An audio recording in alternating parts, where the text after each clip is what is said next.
رسول اللہ سے دریافت کیا گیا کہ کون سا عمل سب سے افضل ہے؟ آپ نے فرمایا او اللہ اور اس کے رسول پر ایمان لانا۔ او کہا گیا اس کے بعد کون سا؟ آپ نے فرمایا کہ اللہ کی راہ میں جہاد کرنا۔ او کہا گیا پھر کیا ہے؟ آپ نے فرمایا حج مبرور۔ رسول اللہ نے چند لوگوں کو کچھ عطیہ دیا اور سعد وہاں موجود تھے۔ وہ کہتے ہیں کہ رسول اللہ نے ان میں سے ایک شخص کو کچھ نہ دیا، حالانکہ وہ ان میں مجھے سب سے زیادہ پسند تھا۔ میں نے کہا حضور اپنے فلاں کو کچھ نہ دیا حالانکہ میں اسے مومن گمان کرتا ہوں۔ آپ نے فرمایا مومن مسلمان؟ میں تھوڑی دیر چپ رہ کر پھر پہلی بات دہرانے لگا۔ حضور نے بھی دوبارہ وہی جواب دیا۔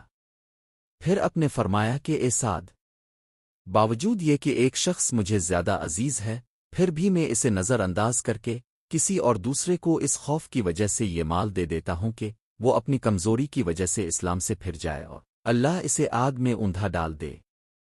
اس حدیث کو یونس صالح معمر اور زہری کے بھتیجے عبداللہ نے زہری سے روایت کیا۔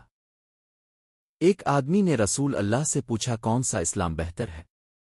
آپ نے فرمایا کہ تو کھانا کھلائے اور ہر شخص کو سلام کرے خواہ اس کو تو جانتا ہو یا نہ جانتا ہو۔ حضرت نے فرمایا مجھے دوزخ دکھلائی گئی تو اس میں زیادہ تر عورتیں تھیں جو کفر کرتی ہیں۔ کہا گیا حضور کیا وہ اللہ کے ساتھ کفر کرتی ہے؟ آپ نے فرمایا کہ خاوند کی ناشکری کرتی ہے اور احسان کی ناشکری کرتی ہے۔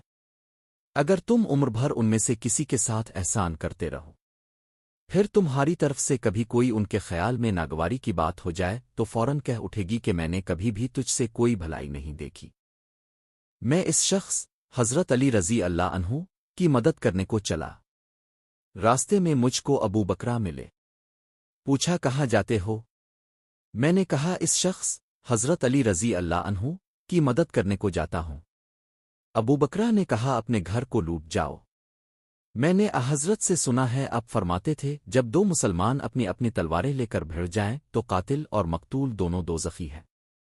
میں نے عرض کیا رسول اللہ، قاتل تو خیر ضرور دوزخی ہونا چاہیے، مقتول کیوں؟